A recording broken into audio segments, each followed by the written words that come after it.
കഴിഞ്ഞ ദിവസം എന്താണ് ഒരു സുഹൃത്ത് ബന്ധത്തിൻ്റെ കഥയാണ് പഠിച്ചത് അല്ലേ? എന്തായിരുന്നു? സ്നേഹസ്പർശം. ആരുടെ ആയിരുന്നു? ഡോക്ടർ ആർ ശ്രീനിവാസൻ തൻ്റെ സുഹൃത്തുക്കളെ പറ്റി എഴുതിയിരിക്കുന്ന ഒരു പാഠഭാഗമാണിത് അല്ലേ? ആരാണ്? Doctor R Sreenivasan. അദ്ദേഹം ആരാണ്? അദ്ദേഹം വെറ്റനറി സർജനായിട്ട് ജോലി നോക്കുന്ന വ്യക്തിയാണ്. പിന്നെന്താണ്? ഒരുപാട് ബ്ലോഗിലുള്ള എഴുത്തുകൾ അദ്ദേഹത്തിനുണ്ട്. ഒരുപാട് ബ്ലോഗിലായിട്ട് അദ്ദേഹം ഒരുപാട് എഴുത്തുകളും കാര്യങ്ങളും എഴുതുന്നുണ്ട്. പിന്നീട് അദ്ദേഹത്തെ പറ്റി പറയുകയാണെങ്കിൽ എന്താണ്? ഒരുപാട് അവാർഡുകളൊക്കെ കിട്ടിയിട്ടുള്ള വ്യക്തിയാണ്. ജനകീയനായിട്ടുള്ളൊരു വ്യക്തിയാണ്. പിന്നെന്താണ്? ഒരു പ്രശസ്തനായിട്ടുള്ള ജ്യോതിഷ പണ്ഡിതൻ്റെ മകനാണ് അദ്ദേഹം. ഓക്കെ മക്കളെ, അപ്പോൾ നമുക്ക് എന്തായിരുന്നു ഈ പാഠഭാഗത്തിൽ നമ്മൾ കഴിഞ്ഞ ദിവസം പഠിച്ചത്? എന്തായിരുന്നു? നമ്മളുടെ എന്താണ് നല്ല സുഹൃത്തുക്കളുടെ ഒരു കഥയാണ് നമ്മൾ പഠിച്ചത്. എന്താണ് നമ്മളുടെ ആരായിരുന്നു ആദ്യത്തെ സുഹൃത്ത്? ആദ്യത്തെ സുഹൃത്തിൻ്റെ കാര്യം പറയുന്നുണ്ടല്ലോ. എന്താണ്? ബാബു തോമസ് അല്ലേ? അദ്ദേഹത്തിൻ്റെ സുഹൃത്ത് ബാബു തോമസ് ആണ്. അപ്പോൾ ബാബു തോമസ് എങ്ങനെയുള്ളതായിരുന്നു? ബാബു തോമസിൻ്റെ വീട്ടിൻ്റെ അന്തരീക്ഷം എങ്ങനെയുള്ളതാണെന്ന് പറയുന്നത് ഒരുപാട് നല്ലൊരു അമ്മച്ചായിരുന്നു. ചട്ടയും മുണ്ടും കിടന്ന ഒരു അമ്മയുണ്ടായിരുന്നു. പിന്നെ ഒരുപാട് പശുക്കളും കോഴി ആടും പിന്നെന്താണ് നെൽകൃഷിയും റബ്ബറും എല്ലാം ഒരുപാടുള്ളൊരു വീട്ടിലെ അംഗമായിരുന്നു ബാബു തോമസ്. എന്നിട്ട് അദ്ദേഹം എന്തായാലും ചെയ്ത് മുട്ട പുഴുങ്ങുമ്പോഴത്തേക്ക് എന്തായിരുന്നു പറയുന്നത്? ആ അരി തിളച്ചുകൊണ്ടിരിക്കുന്ന കരത്തിലേക്ക് മുട്ടയിട്ട് പുഴുങ്ങുമായിരുന്നു. അമ്മ കാണാതെ എടുത്ത് പുഴുങ്ങുമായിരുന്നു. അത് കഴിഞ്ഞിട്ട് എന്ത് ചെയ്യുമായിരുന്നു? അത് കഴിഞ്ഞിട്ട് അരിയൊരു പോലും കൊടുത്തില്ലെങ്കിൽ പോലും ആത്മാർത്ഥ സുഹൃത്തായിട്ടുള്ള തനിക്ക് വേണ്ടിയിട്ട് പറഞ്ഞാൽ അവിടെ മാറ്റി വെച്ചേക്കുമായിരുന്നു. അത്രയ്ക്ക് നല്ലൊരു സ്നേഹബന്ധമായിരുന്നു. പിന്നീട് പറയുന്നത് എന്താ? ക്ലാസ്സിലിരുന്ന് ആരെ പറ്റിയാണ്? നമ്മുടെ ദ്രോണരെയും ധ്രുവനെയും പറ്റി പഠിച്ചതിൻ്റെ അന്ന് തിരിച്ച് കരഞ്ഞുകൊണ്ടാണ് വീട്ടിലേക്ക് പോയത്. ഇപ്പം നമ്മളും ഗുരുകുല വിദ്യാഭ്യാസം പോലെ നമ്മൾ കഴിയുകയല്ലേ, അത് കഴിഞ്ഞിട്ടുള്ള നമ്മളുടെ അവസ്ഥ എന്താകുമെന്ന് ഓർത്ത് കരഞ്ഞുകൊണ്ട് പോയൊരു കൂട്ടുകാരനായിരുന്നു അദ്ദേഹം. ആരാണ്? ബാബു തോമസ്. പിന്നീട് അദ്ദേഹത്തെ എന്താണ് പറയുന്നത്? പിന്നീട് 5ാം ക്ലാസ്സിൽ വെച്ച് നമ്മളുടെ കഥാനായകനായിട്ടുള്ള ഡോക്ടർ അന്ന് ഡോക്ടറായിട്ടുള്ള അങ്ങനെ ഒരു കുട്ടിയായിരുന്നു ശ്രീനിവാസനായിരുന്നു ക്ലാസ്സിൽ ഒന്നാമതെത്തുന്നത് പഠന കാര്യത്തിൽ അല്ലേ? അങ്ങനെ ഒന്നാമതെത്തിക്കൊണ്ടിരുന്ന ആ സമയത്ത് പകരം വേറെ ഒരു പുതിയ കുട്ടി വന്നില്ലേ? ആ ക്ലാസ്സിലേക്ക് ഒരു പുതിയ കുട്ടി വന്നു. എന്തായിരുന്നു പേര്? മോഹനൻ. അപ്പോഴെന്താണ്? ഓണപ്പരീക്ഷയ്ക്ക് ആ മോഹനന് 1ാം സ്ഥാനം കിട്ടിക്കഴിഞ്ഞപ്പോൾ എന്ത് ചെയ്തു? 1ാം സ്ഥാനം കിട്ടിക്കഴിഞ്ഞപ്പോൾ അവനെ ആ സ്കൂളിൽ നിന്ന് പറത്തിക്കുമെന്ന് പറഞ്ഞ് നിന്ന വ്യക്തിയാണ് ആര്? നമ്മളുടെ ബാബു തോമസ്. അപ്പോഴെന്താണ് നമ്മളുടെ കഥ? ഇദ്ദേഹം പറഞ്ഞു, ശ്രീനിവാസൻ പറഞ്ഞു, സാരമില്ലടാ പോട്ടെ, ഞാനടുത്ത ക്രിസ്മസ് പരീക്ഷയ്ക്ക് നല്ല മാർക്ക് വാങ്ങിച്ചോളാം, ഫസ്റ്റ് വാങ്ങിച്ചോളാം എന്ന് പറഞ്ഞിട്ട് അദ്ദേഹം അവനെ സമാധാനപ്പെടുത്തി കഴിഞ്ഞു. പിന്നെന്താണ്? ഒരിക്കലെന്താണ് ഒരു ക്ലാസ്സിൽ പുസ്തകം കൊണ്ടുവരാതിരുന്നതിന് ക്ലാസ് ടീച്ചർ പുറത്താക്കിയപ്പോൾ എൻ്റെ കയ്യിൽ പുസ്തകമില്ല ടീച്ചർ എന്ന് പറഞ്ഞൊരു കൂടെ വെളിയിൽ ഇറങ്ങി നിന്നത് ആരാണ്? ഈ ബാബു തോമസ് ആണ്. എന്നിട്ടപ്പോൾ നിൻ്റെ കയ്യിൽ പുസ്തകം ഉണ്ടായിരുന്നല്ലോ എന്ന് ശ്രീനിവാസൻ പറഞ്ഞപ്പോൾ അദ്ദേഹം എന്താണ് പറഞ്ഞത്? എൻ്റെ കയ്യിൽ പുസ്തകമുണ്ട്, എനിക്കൊരു ക്ലാസ് നഷ്ടപ്പെട്ടെന്ന് പറഞ്ഞിട്ട് എനിക്കൊന്നും വരാനൊന്നുമില്ല. പക്ഷേ എൻ്റെ സുഹൃത്ത്, എൻ്റെ കൂട്ടുകാരൻ ക്ലാസ്സിൽ പുറത്ത് തനിയെ നിൽക്കുന്നത് കണ്ടാൽ എനിക്ക് സങ്കടമാകുമെന്നും പറഞ്ഞ് ആ കൂടെ ഇറങ്ങി ചെന്ന് നിന്ന അത്രയ്ക്ക് നല്ലൊരു സ്നേഹിതനാണ്, ഒരു ആയിരുന്നു അവർ തമ്മിൽ ഉണ്ടായിരുന്നത്. പിന്നെന്താണ്? പിന്നെ പറയുന്നത് അവരുടെ വീടിനടുത്തൊരു പൊതുമരാമത്തിൻ്റെ റോളർ കിടപ്പുണ്ടായിരുന്നില്ലേ? അപ്പോഴാ റോളർ കിടന്നപ്പോൾ അത് ഒരു ദിവസം സ്റ്റാർട്ട് ആവാതെ ഇരുന്നപ്പോൾ അതിൻ്റെ മെക്കാനിക്, ആ ഡ്രൈവറും കൂടിയുള്ള പുള്ളി അവനെല്ലാം പരിശോധിച്ചിട്ട് എന്താണ് അതിൻ്റെ പ്രോബ്ലം എന്ന് കണ്ടെത്താൻ കഴിഞ്ഞില്ല. അപ്പോൾ നമ്മുടെ ബാബു തോമസ് പറഞ്ഞല്ലേ, എന്താണ് ചേട്ടാ ഇവിടെ ഒരു സ്പ്രിങ്ങിൻ്റെ കുറവില്ലേ എന്ന് പറയുന്നില്ലേ? അപ്പോഴെന്താണ്? അങ്ങനെ പകരം സ്പ്രിങ് കൊണ്ടുവച്ചു. അത് വണ്ടി സ്റ്റാർട്ടായി അത് ഓടിത്തുടങ്ങി. അപ്പോഴെന്താണ് എല്ലാവരും അന്തം വിട്ട് നമ്മുടെ ബാബു തോമസിനെ നോക്കുന്ന ഒരു സ്ഥിതിയില്ലേ?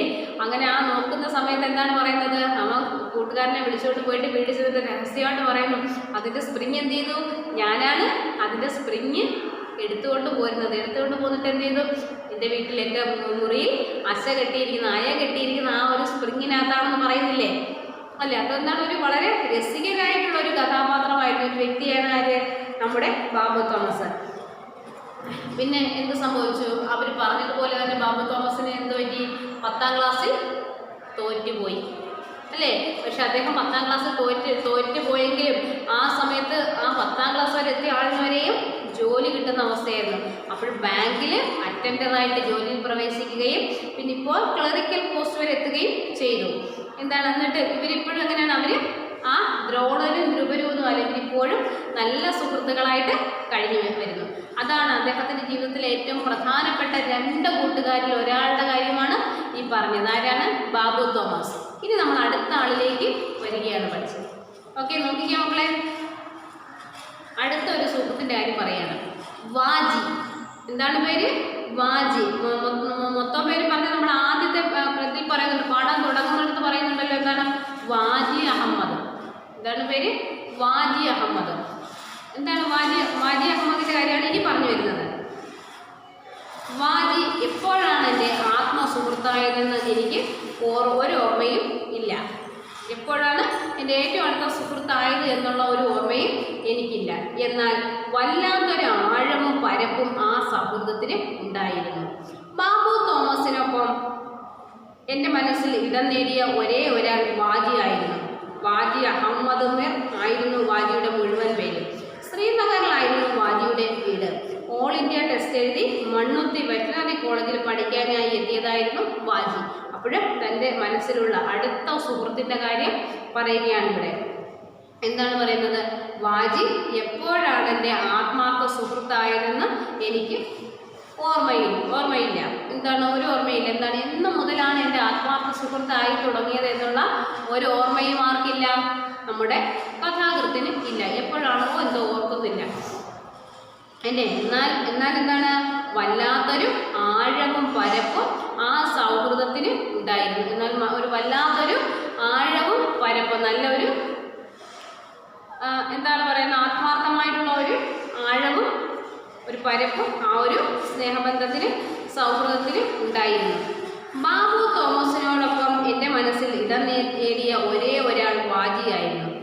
എന്ന് മുതലാണോ ആ സൗഹൃദം ആരംഭിച്ചതെന്ന് ഓർമ്മയില്ല. പക്ഷേ എന്താണ്? ആ ഒരു വല്ലാത്തൊരു ആഴവും പരപ്പും ആ സൗഹൃദത്തിന് ഉണ്ടായിരുന്നു. ബാബു തോമസിനോടൊപ്പം എൻ്റെ മനസ്സിൽ ഇടം നേടിയ ഒരേ ഒരാൾ വാജിയായിരുന്നു. വാജി അഹമ്മദ് മിർ അതായിരുന്നു വാജിയുടെ മുഴുവൻ പേര്. എന്താണ് പേര്? വാജി അഹമ്മദ് മിർ. അപ്പോൾ പേര് കേൾക്കുമ്പോൾ തന്നെ അറിയാം എന്താണ്? മലയാളിയായിട്ടുള്ള കൂട്ടുകാരനല്ലായിരുന്നു എന്ന്, അല്ലേ? എന്താണ് ആ ഒരു മലയാള ആ ഒരു ഇത് എന്താണ് പറയുന്നത്? പേര് കേൾക്കുമ്പോൾ അറിയാം വേറെ ഏതോ സംസ്ഥാനക്കാരാണ്. എന്താണ്? വാജി അഹമ്മദ് മിർ ആയിരുന്നു വാജിയുടെ മുഴുവൻ പേര്. ശ്രീനഗറിലായിരുന്നു വാജിയുടെ വീട്. വീട് എവിടെയായിരുന്നു? ശ്രീനഗറായിരുന്നു. അപ്പോഴെന്താണ്? നമ്മുടെ ദക്ഷിണേന്ത്യ പോലുമല്ല ശ്രീനഗർ, അല്ലേ? ഇന്ത്യയുടെ വടക്കു ഭാഗമാണ് ശ്രീനഗറായിട്ട് വരുന്നത്. ശ്രീനഗറിലായിരുന്നു വാജിയുടെ വീട്. ഓൾ ഇന്ത്യ ടെസ്റ്റ് എഴുതി മണ്ണുത്തി വെറ്റിനറി കോളേജിൽ പഠിക്കാനായി എത്തിയതായിരുന്നു വാജി. അപ്പോഴെന്താണ്? ഓൾ ഇന്ത്യ ടെസ്റ്റ് നിങ്ങൾക്കറിയാമല്ലോ, നമ്മളുടെ എൻട്രൻസിൻ്റെത്. അപ്പോൾ അത് ഓൾ ഇന്ത്യ ടെസ്റ്റ് എഴുതി മണ്ണുത്തി വെറ്റിനറി കോളേജിൽ പഠിക്കാനായി എത്തിയതായിരുന്നു വാജി. മണ്ണുത്തി വെറ്റിനറി കോളേജിൽ പഠിക്കാനായിട്ട് എത്തിയതായിരുന്നു ആര്? വാജി. ഇദ്ദേഹം വെറ്റിനറി സർജനായിട്ടുള്ള വ്യക്തിയല്ലേ ഇദ്ദേഹം. അപ്പോഴെന്താണ്? വെറ്റിനറി കോളേജിലാണ് പഠിച്ചത്. വെറ്റിനറി എന്താണെന്ന് അറിയാമല്ലോ. എന്താണ്? മൃഗസംരക്ഷണമാണ്.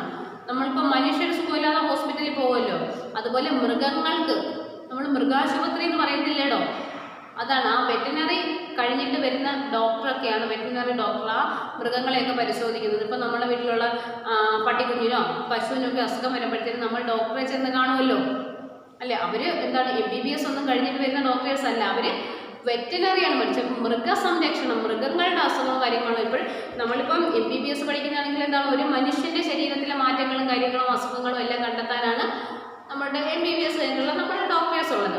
അതുപോലെ തന്നെ മൃഗങ്ങളുടെ എല്ലാ കാര്യങ്ങളും പഠിച്ച് മൃഗങ്ങളുടെ അസുഖങ്ങൾ കണ്ടെത്താനും അവയെ ചികിത്സിക്കാനുമാണ് വെറ്റിനറി ഡോക്ടേഴ്സ്.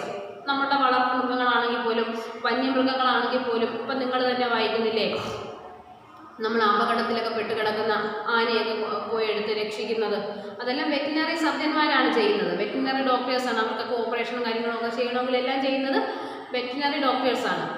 ഓക്കെ, മനസ്സിലായത്? നമ്മുടെ വെറ്റിനറിയും അലോപ്പതിയും തമ്മിലുള്ള വ്യത്യാസം. ആയുർവേദമുണ്ട്, അത് പിന്നെ മെഡിസിൻ്റെ വ്യത്യാസമാണ്. ആയുർവേദവും അലോപ്പതിയും മെഡിസിൻസിൻ്റെ വ്യത്യാസമാണ്. ഓക്കെ, വെറ്റിനറി മൃഗങ്ങളെ സംബന്ധിച്ചതും മറ്റത് മനുഷ്യനെ സംബന്ധിച്ചതും. നോക്കിയേ. അപ്പോഴെവിടായിരുന്നു അവർ പഠിച്ചത്? അവർ മണ്ണുത്തി വെറ്റിനറി കോളേജിൽ പഠിക്കാനായി എത്തിയതായിരുന്നു വാജി. മണ്ണുത്തി കോളേജിലാണ്, വെറ്റിനറി ഹോസ്പിറ്റലാണ്, അവിടാണ് മണ്ണുത്തി വെറ്റിനറി ഹോസ്പിറ്റലിലാണ് അവർ പഠിച്ചത്. വാജിക്ക് 6 അടി ഉയരമുണ്ട്. പൊക്കം കൂടിപ്പോയെന്ന് തോന്നുന്നത് കൊണ്ടാണ് മുന്നോട്ട് കുനിഞ്ഞായിരുന്നു നടത്തം. വാജി അതിബുദ്ധിമാനായിരുന്നു. തനി രാവണൻ. 10 തലയുടെ ബുദ്ധിയായിരുന്നു അയാൾക്ക്. ക്ലാസ്സിൽ പറയുന്നതെല്ലാം വാജി നിമിഷ നേരം കൊണ്ട് ഉള്ളിൽ കുറിക്കും. പരീക്ഷകളിലെല്ലാം മാർക്ക് 90% മുകളിൽ. ഇപ്പോഴെന്തായിരുന്നു വാജിയുടെ കാര്യം പറയണം. വാജിക്ക് 6 അടി ഉയരമുണ്ട്. 6 അടി എന്ന് വെച്ചാൽ എന്താ? നമ്മളുടെ ഒരു മനുഷ്യൻ്റെ ശരാശരി ഹൈറ്റാണ് 6 അടി എന്ന് പറയുമ്പോൾ. 6 അടി എന്ന് വെച്ച് കഴിഞ്ഞാൽ നല്ല പൊക്കമുണ്ട് അല്ലേ? ഇപ്പോഴും എനിക്കൊക്കെ ആണെങ്കിൽ ഏകദേശം 5 അടി 3 ഇഞ്ച് അത്രയൊക്കെ എൻ്റെ ഹൈറ്റൊക്കെ ഉള്ളൂ. അപ്പോൾ 6 അടി എന്ന് വെച്ചാൽ എന്നേക്കാൾ അടി എന്ന് വെച്ചാൽ എന്താണ്? ഏകദേശം ഇത്രയും നീളം കൂടുതലാണ് അടി അറിയാമല്ലോ. നമ്മളുടെ ഇവിടെ മുതലുള്ള ആ ഒരു അടി അടുത്തയും ഭാഗത്തിൻ്റെ ആ ഒരു ഇതാണ് ഒരു അടി എന്നുള്ള അർത്ഥത്തിൽ വരുന്നത്. അപ്പോഴെന്താണ് ഇത്രയും അപ്പോൾ എനിക്ക് കാണുമ്പോൾ ഇങ്ങനെ മുകളിലോട്ട് നോക്കണമായിരിക്കും. അത്രയ്ക്കും ഹൈറ്റുള്ള ഒരാളാണ്. അപ്പോഴെന്താണ് 6 അടി ഉയരമുണ്ട്.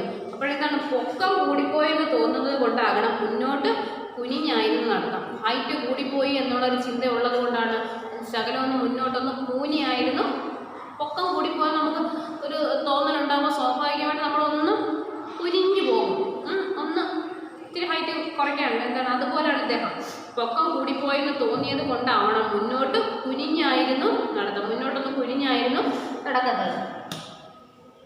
വാജി അതിബുദ്ധിമാനായിരുന്നു. വാജി എന്തായിരുന്നു? ഭയങ്കര ബുദ്ധിയായിരുന്നു. അതിബുദ്ധിമാനായിരുന്നു.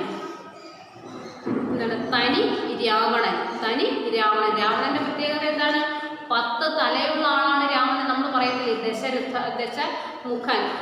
10 മുഖമുണ്ട്, 10 തലയുണ്ട്, ദശമുഖൻ. നമ്മൾ രാവണനാണ് പറയുന്നത്. എന്തിനാണ് അങ്ങനെ 10 തലയുണ്ടെന്ന് പറയുന്നത്? ഇങ്ങനെ ഓരോ തലകൾ ഇങ്ങനെ ഒട്ടിച്ചൊട്ടിച്ച് വെച്ചേക്കുവാണോ യഥാർത്ഥത്തിൽ? ആണോ? അല്ല, അത് നമ്മൾ ടിവിയിലും TV സീരിയലിലൊക്കെ കാണുമ്പോഴാണ് ഇങ്ങനെ തല ഇങ്ങനെ 10 നിരത്തി വെച്ചേക്കുന്നത്. അത് രാവണനാണെന്ന് തിരിച്ചറിയാൻ വേണ്ടി ചെയ്യുന്നതാണ്. പക്ഷെ അദ്ദേഹത്തിന് യഥാർത്ഥത്തിൽ 10 തല ഇല്ല. അതെന്താണ് ആ 10 തലയെന്ന് ഉദ്ദേശിക്കുന്നത്? അദ്ദേഹത്തിൻ്റെ ബുദ്ധിയാണ്. 10 തലകളിലുള്ള ബുദ്ധി ആ ഒരൊറ്റ തലയ്ക്കകത്ത് നിറഞ്ഞിരിക്കുന്നു. അത് മനസ്സിലായോ? നമുക്ക് രാവണന് 10 തലയുണ്ടെന്ന് നമ്മൾ പറയും. പക്ഷെ ആ 10 തല എന്ന് പറയുന്നത് അത്രയ്ക്കും ബുദ്ധിയാണ്. ബുദ്ധി രാക്ഷസനാണ് അദ്ദേഹം. അതാണ് ഈ 10 തല എന്നുള്ളൊരു സങ്കല്പം. അതാണ്. അപ്പോൾ നോക്കിക്കാൻ മക്കളെ, അപ്പോഴെന്താണ് വാജി എങ്ങനെയാണെന്ന് പറയുന്നത്? തനി രാവണൻ. കേട്ടോ, രാവണനാണ് തനി. 10 തലയുടെ ബുദ്ധിയായിരുന്നു അയാൾക്ക്. 10 തലയുടെ ബുദ്ധിയായിരുന്നു ആർക്ക്? രാവണന്. ക്ലാസ്സിൽ പറയുന്നതെല്ലാം വാജി നിമിഷ നേരം കൊണ്ട് ഉള്ളിൽ കുറിക്കും. ഒരു ക്ലാസ്സിൽ പറയുന്ന കാര്യങ്ങളെല്ലാം വാജി എന്ത് ചെയ്യും? നിമിഷ നേരം കൊണ്ട്, ഒരു നിമിഷം കൊണ്ട് തന്നെ ഉള്ളിൽ കുറിക്കും. പരീക്ഷകളിലെല്ലാം മാർക്ക് 90% മുകളിൽ. എല്ലാ പരീക്ഷയ്ക്കുള്ള മാർക്ക് എത്രയാണ്? 90% മുകളിൽ വാജിക്ക് മാർക്കുണ്ടായിരുന്നു. കണ്ടോ? പരീക്ഷകളിലെല്ലാം മാർക്ക് 90% മുകളിൽ. എന്തൊക്കെയാണ് അദ്ദേഹം പറയുന്നത്? 10 തലയുടെ ബുദ്ധിയായിരുന്നു അയാൾക്ക്. 10 തലയ്ക്കുള്ള ബുദ്ധിയായിരുന്നു ആർക്ക്? ഈ വാജിക്ക്. എന്താണ്? ക്ലാസ്സിൽ പറയുന്നതെല്ലാം വാജി നിമിഷ നേരം കൊണ്ട് ഉള്ളിൽ കുറിക്കും. ക്ലാസ്സിൽ പഠിപ്പിക്കുന്ന കാര്യങ്ങളെല്ലാം പെട്ടെന്ന് തന്നെ ഗ്രാസ്പ് ചെയ്തെടുക്കുമെന്ന് മനസ്സിലിങ്ങനെ സൂക്ഷിച്ച് വെക്കും. പിന്നെന്താണ്? പരീക്ഷകളിലെല്ലാം മാർക്ക് 90% മുകളിൽ. 90% മുകളിൽ അദ്ദേഹത്തിന് എല്ലാത്തിനും നല്ല മാർക്ക് കിട്ടിയിരിക്കും. ഒരു ദിവസം വാജി എന്നെ തേടി വന്നു. ഇപ്പോഴത്തെ ഒരു ദിവസം വാജി നമ്മുടെ ഈ ശ്രീനിവാസൻ്റെ അടുത്ത് എത്തുകയാണ്. വാജിയുടെ പഠിത്തം ശരിയാകുന്നില്ല. എന്താണ് പറയുന്നത്? എന്താണ്? വാജിയുടെ പഠിത്തം ശരിയാവുന്നില്ല. വായിച്ചിട്ട് ശരിക്കും മനസ്സിലാകുന്നില്ല. അതുകൊണ്ട് നമുക്ക് ഒരുമിച്ച് പഠിക്കാം. ഞാൻ സമ്മതിച്ചു. എന്താണ് പറയുന്നത്? ഒരു ദിവസം വാജി അദ്ദേഹത്തിനെ തേടി ചെന്നിട്ട് എന്താണ് പറയുന്നത്? വാജിയുടെ എൻ്റെ പഠിത്തം അത്ര അങ്ങോട്ട് ശരിയാവുന്നില്ല. വായിച്ചിട്ട് ശരിക്കും അങ്ങോട്ട് മനസ്സിലാകുന്നില്ല. അതുകൊണ്ട് നമുക്ക് ഒരുമിച്ച് പഠിക്കാം. അതുകൊണ്ട് എന്താണ്? നമുക്ക് ഇനി മുതൽ നമുക്ക് ഒന്നിച്ച് പഠിക്കാം, ഒരുമിച്ച് പഠിക്കാം. ഞാൻ സമ്മതിച്ചു. ഓക്കെ, സമ്മതിച്ചപ്പോഴെന്താണ്? പഠിക്കാൻ ഒരാൾ കൂടെ ഉണ്ടാകുന്നത് എന്താണ്? നമുക്ക് ഒന്നാലും അങ്ങോട്ടും ഇങ്ങോട്ടൊന്ന് പറഞ്ഞു കൊടുത്താന്നേലും നമുക്ക് തന്നെ എന്തെങ്കിലും ഡൗട്ട് ഉണ്ടെങ്കിൽ അതൊന്ന് ക്ലിയർ ചെയ്ത് പോകുന്നതിനൊക്കെ വളരെ നല്ല കാര്യമാണ്. അപ്പോഴെന്താണ്? നമുക്കൊന്ന് ഒരുമിച്ച് പഠിക്കാം. ഞാൻ സമ്മതിച്ചു. നാളെ ഒരുമിച്ച് പഠിക്കുന്നു. അപ്പോഴെന്താണ് ഓക്കെ ഡൺ, നാളെ മുതൽ നമ്മൾ ഒരുമിച്ച് പഠിക്കാം, നമ്മൾ ഒരുമിച്ച് പഠിക്കുന്നു. പിറ്റേന്ന് രാവിലെ 4 മണിക്ക് വാജി എന്നെ വിളിച്ചു നിർത്തി. പിറ്റേ ദിവസം രാവിലെ വെളുപ്പിന് 4 മണിക്ക് വാജി വന്ന് വിളിച്ചു നിർത്തി. മടിയ എഴുന്നേൽക്ക്, ഉറക്കമൊക്കെ നമുക്ക് ജോലി കിട്ടി ഓഫീസിൽ പോയി ഓഫീസ് സമയത്താക്കാം, ഇപ്പോൾ പഠിക്കാം. എന്താണ് പറയുന്നത്? 4 മണിക്കൊക്കെ നിങ്ങളൊന്ന് ആലോചിച്ചു, എന്ത് സുഖം, മൂടി പുതച്ച് കിടന്ന് ഉറങ്ങാനല്ലേ. അപ്പോൾ വെളുപ്പാങ്കാലത്ത് ഉറങ്ങുന്നതിനൊരു പ്രത്യേക സുഖമാണ് അല്ലേ മക്കളെ? നിങ്ങൾക്കും അത് തന്നെ, എനിക്കും അത് തന്നെ, എല്ലാവർക്കും അതറിയാം അല്ലേ. ഇപ്പോൾ വെളുപ്പിനെ ഉറങ്ങാൻ എന്താണ് ഒരു പ്രത്യേക സുഖമാണ്, നല്ലൊരു തണുപ്പൊക്കെ കാണും, എന്തായാലും എല്ലാവർക്കും ഇഷ്ടമാണ്. അതുപോലെ തന്നെ ആയിരുന്നു നമ്മുടെ ശ്രീനിവാസനും വെളുപ്പിന് എന്താണ് കിടന്ന് ഉറങ്ങുകയാണ്. അവിടെ ഉറങ്ങുന്ന സമയത്ത് പറയുന്നത് എന്താണ് രാവിലെ വന്ന് വാജി വിളിച്ചുണർത്തുകയാണ്. എന്താ പറയുന്നത്? പിറ്റേന്ന് വന്ന് വിളിച്ചുണർത്ത് 4 മണിക്ക്. മടിയ എഴുന്നേൽക്കുക, ആ മടി പിടിച്ച് കിടക്കാതെ മടിയ നീ എഴുന്നേൽക്കുക. എന്താണ്? ഉറക്കമൊക്കെ നമുക്ക് ജോലി കിട്ടി ഓഫീസിൽ പോയി ഓഫീസ് സമയത്താക്കാം. എന്താണ്? ഇനി ഈ കിടന്ന് ഉറങ്ങാതിരിക്കും, നമുക്ക് ഉറക്കമൊക്കെ എപ്പോഴാക്കാം? ഉറക്കമൊക്കെ നമുക്ക് ജോലി കിട്ടിയിട്ട് എപ്പോഴാക്കാം? ഓഫീസ് സമയത്തിരുന്ന് ഉറങ്ങാം. ഗവൺമെൻറ് ജോലി കിട്ടിക്കഴിഞ്ഞാൽ എന്താണ്? പ്രത്യേകിച്ച് പണിയൊന്നുമില്ല എന്നാണ് വിശ്വാസം ചിലരുടെയൊക്കെ. പക്ഷെ അങ്ങനെയല്ല, നല്ല ജോലികളൊക്കെ തന്നെ ഉണ്ട് കേട്ടോ. അപ്പോഴെന്താണ്? ജോലി കിട്ടിയിട്ട് ഓഫീസ് സമയത്ത് നമുക്കിരുന്ന് ഉറങ്ങാം. ഇപ്പോഴെന്താണ്? ഇപ്പോൾ പഠിക്കാം, ഇപ്പോൾ നമുക്ക് പഠിക്കാം. ഇപ്പോൾ ജോലി കിട്ടിയിട്ട് നമുക്ക് അന്നേരം ഓഫീസിൽ ഇരുന്ന് എപ്പോൾ വേണമെങ്കിലും ഉറങ്ങാം. ഇപ്പോൾ നമുക്ക് പഠിക്കാനുള്ള സമയത്ത് പഠിക്കാം. ഇപ്പോൾ നിങ്ങളാണെങ്കിൽ പോലും ചെയ്യേണ്ടുന്ന കാര്യം അതാണ്. എന്താണ്? പഠിക്കാനുള്ള സമയത്തൊക്കെ പഠിക്കുക കേട്ടോ. നന്നായിട്ട് ഇപ്പോഴാണെങ്കിൽ എന്തോളോ വേറെ ഒരു ടെൻഷൻസും കാര്യങ്ങളും ഒന്നുമില്ല. നിങ്ങളൊന്ന് പഠിച്ചാൽ മാത്രം മതി. അതിനുള്ള എല്ലാ സൗകര്യങ്ങളും നിങ്ങളുടെ പേരൻസ് നിങ്ങൾക്ക് ചെയ്തു തരുന്നുണ്ട്. നിങ്ങളൊക്കെ പഠിച്ചാൽ മാത്രം മതി. ഇപ്പം നന്നായിട്ട് പഠിച്ചിട്ട് എന്തായാലും 6ാം ക്ലാസ് ആയില്ലേ, 7 ആയി, 8 ആയി, 9 ആയി, 10 ആയി, +1 ആയി, +2 ആയി. അതൊക്കെ നിങ്ങളുടെ ജീവിതം, ഭാവി ജീവിതം എങ്ങനെയെന്ന് നിർണ്ണയിക്കുന്ന സമയങ്ങളാണ്. അത് കഴിഞ്ഞിട്ട് നോക്കിയാൽ നല്ല ഏതെങ്കിലും ഒരു പ്രൊഫഷണൽ കോഴ്സ് തിരഞ്ഞെടുത്ത് കഴിഞ്ഞാൽ പഠിച്ചിറങ്ങുന്നതിന് മുമ്പ് നിങ്ങൾക്ക് ജോലിയാണ്, സുഖമാണ്, കയ്യിൽ നിറയെ പൈസ കിട്ടും. നല്ല ജോലിയാണെങ്കിൽ എന്താണ്? ആ നല്ല ജോലിക്ക് നല്ല രീതിയിൽ പഠിച്ചാലേ നല്ല ജോലി കിട്ടത്തുള്ളൂ. നല്ല ജോലി കിട്ടിക്കഴിഞ്ഞാൽ എന്താ മക്കളെ? കൈ നിറയെ സാലറി കിട്ടും, ശമ്പളം കിട്ടും, കൈ നിറയെ പൈസ കിട്ടുമെങ്കിൽ നിങ്ങൾക്ക് ലാവിഷായിട്ട് ജീവിച്ചൂടെ? ഇഷ്ടമുള്ളതെല്ലാം വാങ്ങാം, ഇഷ്ടമുള്ള ഡ്രസ്സ് എല്ലാം എടുക്കാം, വേണ്ടുന്ന ഷൂവും സോക്സും. ഇപ്പോൾ ഈ വീട്ടിൽ കിടന്ന് മഴക്കിടത്തിൽ ആ ഷൂ വേണോ ഈ ഷൂ വേണോ എന്നൊക്കെ, അതെല്ലാം നിങ്ങൾക്ക് ഇഷ്ടമുള്ളത് വാങ്ങിക്കാം. നിങ്ങൾക്ക് ഇഷ്ടമുള്ള വാഹനങ്ങൾ വാങ്ങിക്കാം, നിങ്ങൾക്ക് ഇഷ്ടമുള്ള സ്ഥലങ്ങളെല്ലാം നിങ്ങൾക്ക് സഞ്ചരിക്കാം. കണ്ടോ? വിദേശ രാജ്യങ്ങളിൽ സഞ്ചരിക്കാം. നിങ്ങൾ തന്നെ വിചാരിക്കണം മക്കളെ, നിങ്ങളുടെ ജീവിതം ഏത് നിലയിലേക്ക് എത്തണമെന്നുള്ളതാണ് കേട്ടോ. നിങ്ങളിപ്പോഴേ നന്നായിട്ട് ആദ്യം വെച്ച് പഠിച്ച് ശ്രമിച്ചു കഴിഞ്ഞാൽ എന്താണ്? നിങ്ങൾക്ക് നല്ലൊരു ജീവിത വിജയം കിട്ടും. ഞാൻ പറഞ്ഞില്ലേ, നല്ല ജോലി കിട്ടും, നല്ല ജോലി കിട്ടും, കൈ നിറയെ ശമ്പളം കിട്ടും. കൈ നിറയെ ശമ്പളം കിട്ടി നമുക്ക് ഇഷ്ടമുള്ളതെല്ലാം വാങ്ങിക്കാം.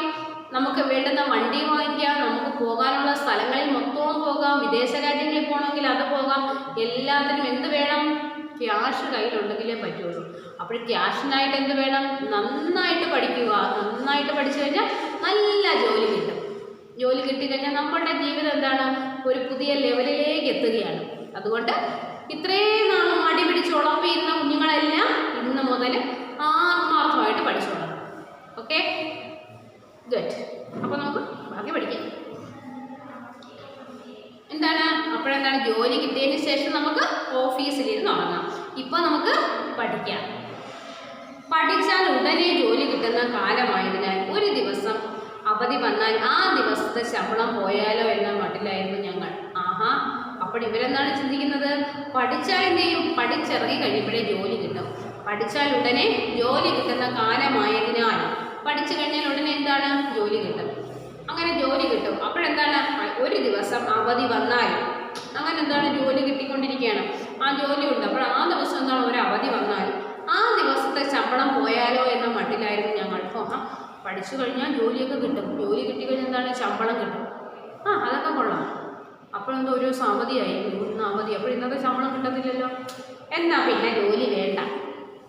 അങ്ങനെ ചിന്തിക്കുന്ന ആളുകളായിരുന്നു ആര്? നമ്മുടെ വാജിയും ശ്രീനിവാസനും. ഉണ്ടോ? മനസ്സിലായത്? പഠിച്ചാൽ ഉടനെ ജോലി കിട്ടുന്ന കാലമായതിനാൽ ഒരു ദിവസം അവധി വന്നാൽ ആ ദിവസത്തെ ശമ്പളം പോയാലോ എന്ന മട്ടിലായിരുന്നു ഞങ്ങൾ. വാജിയും ഞാനും പഠിക്കാൻ തുടങ്ങി. വാജിയും ഞാനും എന്ത് ചെയ്തു? പഠിക്കാൻ തുടങ്ങി. ഓരോ ഭാഗവും വായിക്കുമ്പോൾ വാജി മനസ്സിലാക്കാൻ ബുദ്ധിമുട്ടുന്നത് എൻ്റെ ശ്രദ്ധയിൽപ്പെട്ടു. ഞാൻ ആ ഭാഗങ്ങൾ വീണ്ടും വീണ്ടും വിശദീകരിച്ചു. വാജി പലപ്പോഴും പരിതപിക്കും. എന്താണ് അപ്പോഴെന്താണ് ഇവർ രണ്ടുപേരും കൂടി ഒരുമിച്ച് പഠിക്കാൻ വേണ്ടി തുടങ്ങി. വാജിയും ഞാനും പഠിക്കാൻ തുടങ്ങി.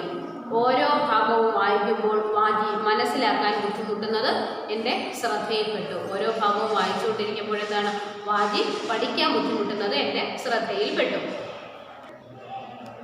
അപ്പോഴെന്താണ് വായിച്ച് പഠിപ്പിക്കുമ്പോഴേക്ക് എന്താണ് ഓരോ ഭാഗവും വായിക്കുമ്പോൾ വാജി അത് മനസ്സിലാക്കാൻ ബുദ്ധിമുട്ടുന്നത് എൻ്റെ ശ്രദ്ധയിൽപ്പെട്ടു. അത് വായിക്കുമ്പോഴേക്കും അത് മനസ്സിലാക്കി എടുക്കാൻ ബുദ്ധിമുട്ടുന്നത് എൻ്റെ ശ്രദ്ധയിൽപ്പെട്ടു. ഞാൻ ആ ഭാഗങ്ങൾ വീണ്ടും വീണ്ടും വിശദീകരിച്ചു. ഞാൻ ആ ഭാഗങ്ങൾ എന്ത് ചെയ്തു പിന്നെയും പിന്നെയും പിന്നെയും വിശദീകരിച്ച് പറഞ്ഞു കൊടുക്കുകയാണ്. വാജി പലപ്പോഴും പരിതപിക്കും. അയ്യോ എനിക്ക് മനസ്സിലാവുന്നില്ലടാ എന്ന് പറഞ്ഞുകൊണ്ട് പലപ്പോഴും പരിതപിക്കുന്നുണ്ട്. കണ്ടോ, പരിതപിക്കുക എന്ന് വെച്ചാൽ വളരെ ദുഃഖിക്കുകയാണ്. പരിതപിക്കുക എന്നുള്ള വാക്കിൻ്റെ അർത്ഥം.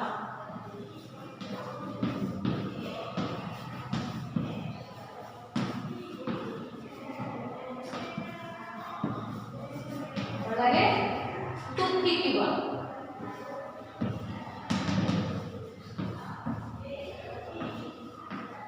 പരിതപിക്കുക എന്ന് പറയുന്നത് വളരെ ദുഃഖിക്കുക കേട്ടോ. അപ്പോഴെന്താണ് വാജി പലപ്പോഴും പരിതപിക്കുക. എന്താണ്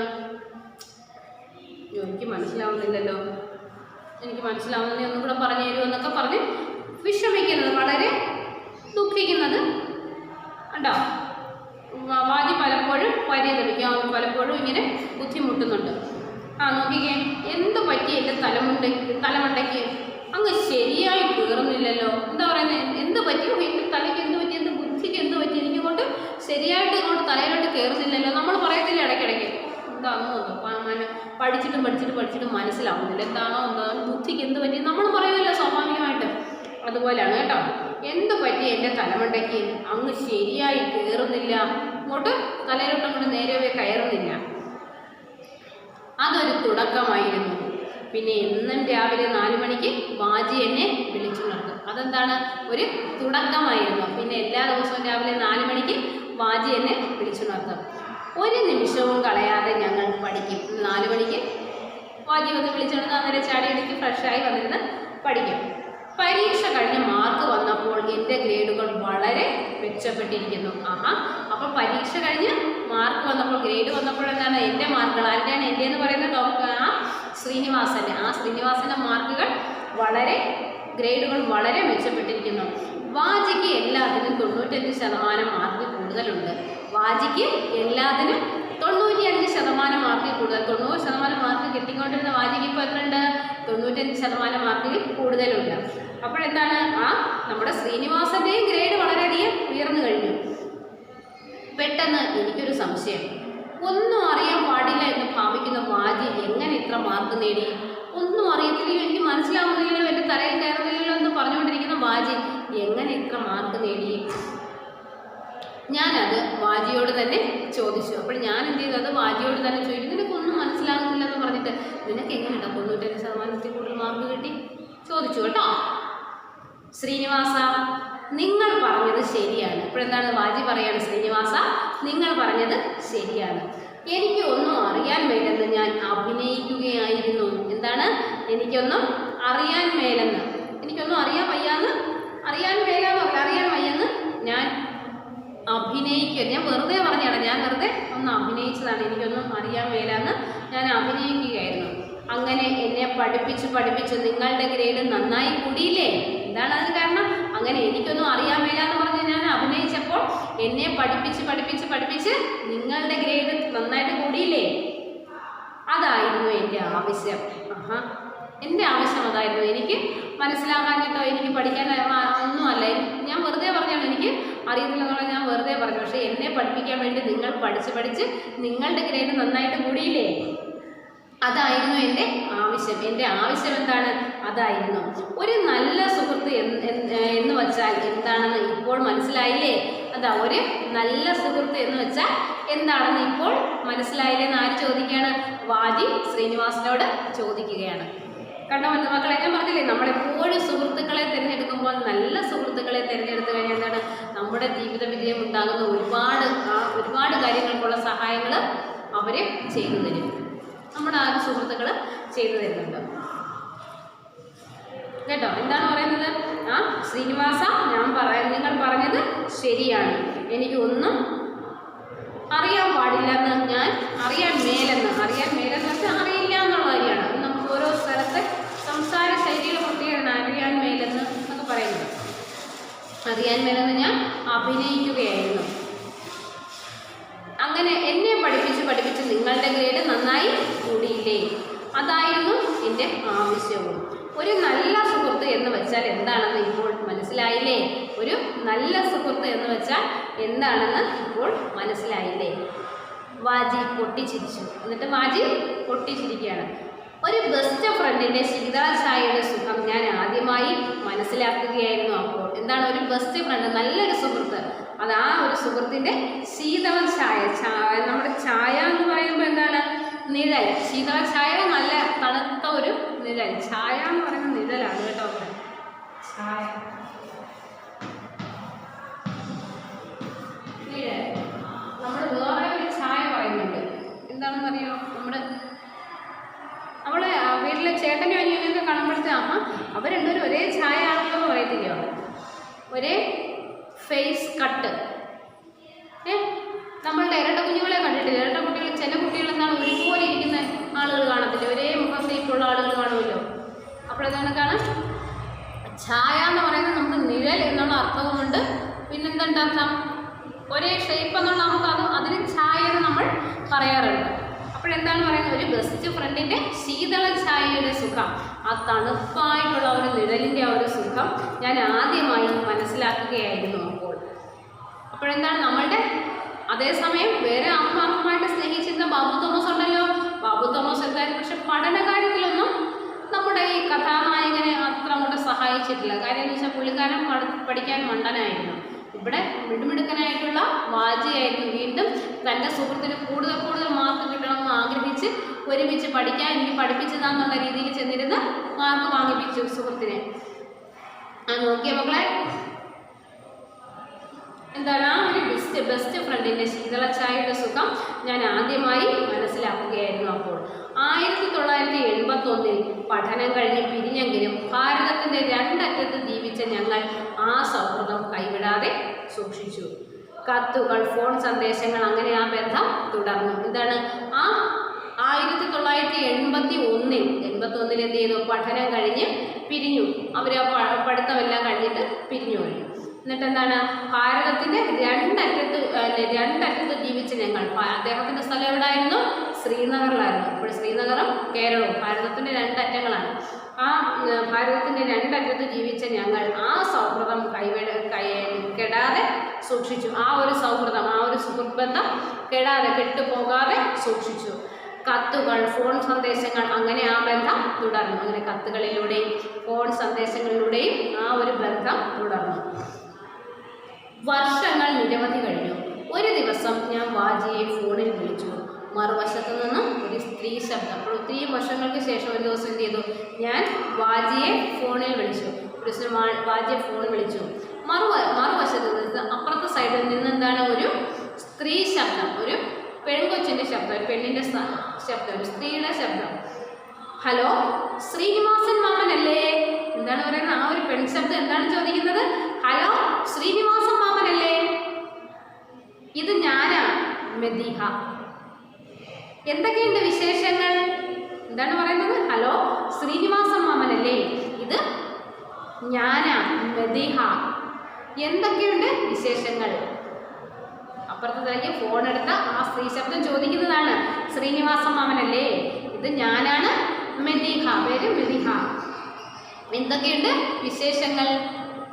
പിന്നെ മണി കിലുങ്ങുന്നത് പോലെയുള്ളൊരു ചിരിയും. വടക്കേ ഇന്ത്യൻ ചുവയുള്ള മലയാളം. മലയാള നാട് ഒരിക്കൽ പോലും കാണാത്ത മെദിഹ എന്നോട് മലയാളത്തിൽ പറഞ്ഞതിൻ്റെ ത്രില്ലിൽ ചിരിക്കുന്നു. എനിക്ക് അത്ഭുതമൊന്നും തോന്നിയില്ല. കാരണം മെദിഹ വാജിയുടെ മകളാണ്. വാജി അതിബുദ്ധിമാനല്ലേ? 10 തലയുടെ ബുദ്ധിയുള്ള തനി രാവണൻ. ആ രക്തം സിരകളിൽ ഒഴുകുന്ന ആ രാവണപുത്രി. അങ്ങനെ പറഞ്ഞില്ലെങ്കിലേ അത്ഭുതം എന്താണ് പറയുന്നത്? ആ ഇത്രയും കാര്യങ്ങൾ മലയാളത്തിൽ ചോദിച്ചത് ആരാണ്? ശ്രീനിവാസന്റെ മകളാണ്. കേരളം കണ്ടിട്ട് പോലുമില്ലാത്ത മെതികയാണ് ചോദിച്ചത്.